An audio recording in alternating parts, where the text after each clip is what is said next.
of the great things about being at the press launch with Ford for the Dark Horse Mustang is they bring in great partners, not only to build the car and to make the car great, but at the press launch, they bring in folks like Brandon Miller here with Brembo. We'll talk to Nicole from Macaro in a minute, and the Pirelli guys are here as well. So Brandon, amazing brakes on track, and you got to tell us, how do you do it? How do you make the car so good? Well, we first have a long history with Ford. We're a very proud partner for over 20 years. And each project we work with Ford, we sit down with them to understand the requirements of the vehicle.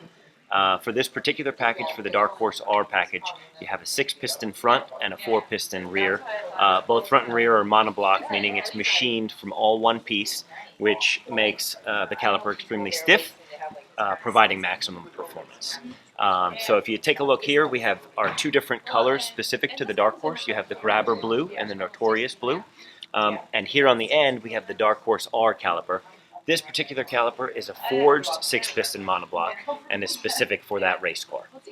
One thing to note is some pad thickness comparisons. If you see here on the Dark Horse R, we have a 29 millimeter thick pad, whereas on the road car, we have a 17 millimeter thick pad. So talk to me about the brakes that I just drove on track, because I thought they were fantastic, and I've driven a lot of Mustangs on road courses. One of the first things I noticed, and we were 130 miles an hour plus coming out of the banking into the back straightaway, coming into a hairpin. So you're doing some relatively heavy braking, a lot of weight getting moved forward on the front tires. When I went to the brake pedal, it had that typical Ford firm pedal, but I felt like I was going to have to then give it that good press to get the car really wound down. And that heavy braking came in much sooner in the pedal for me than I really anticipated. So making a front caliper out of monoblock, again machined from one piece, makes it extremely stiff. You can see here we have a stiffening bolt as well, and that's where that feeling's coming from. You're not getting any caliper deflection or any flex in the caliper. So you feel that braking performance immediately when you step on the pedal. So well, this is the R caliper, so this is on the Dark Horse. Correct. Car that we drove with the road car. The handling package. Correct. It's 90 degrees out there, no fade at all. Talk to me about the pads that you choose for daily driving versus track. Is a guy or girl going to want to switch pads? That's going to come down to a driver feel. When we first sit down with Ford to understand the requirements, we have many partners we work with in the friction arena, and we choose the best material for the demands of the car. In this particular case, we knew it was going to be tracked, also street, so we come up with a friction material that can handle both. Now, if you do to a full-time race car, then that's where a full-time racing system would be needed.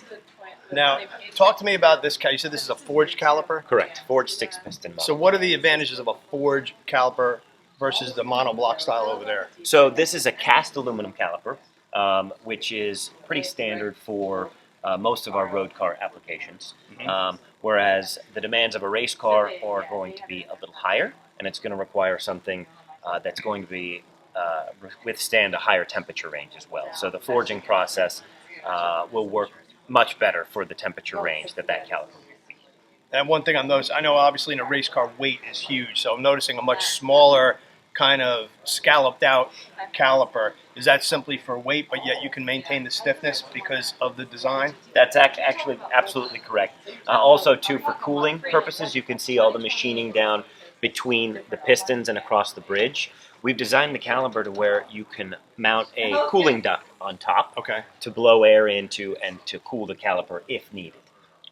Right. Now, can these pads be changed quick, like under race conditions? Yeah, so what we'll have, it's a radial mount, which means there's going to be an aluminum bracket to mount the caliper to the vehicle.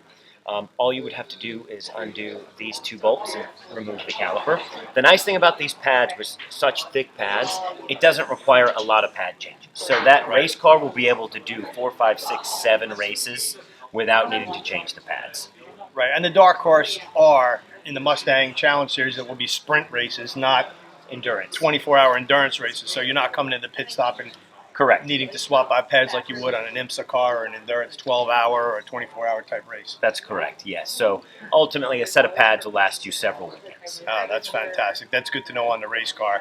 And I would imagine on the street car, it just kind of depends on how you use the brakes, if you're really aggressive, if you kind of trail brake. Yes, exactly. And that's one thing we always get a question of how many miles can I get out of the brake pads? It just depends on how hard Right. or how light you drive the vehicle. That'll be more driver dependent. Yeah, we get a lot of questions like that on tires, brakes, clutches, wearable items. Yes. It completely boils down to your driving style. Some people are super aggressive, some people aren't. Yes. Right? And that's just always been a thing in the hobby. So, Brandon, thank you so much for your time. Thank you. Brembo Brakes, we love these guys. I got them on my GT350, and they do a great job, and they did a great job out on track today. Thank you.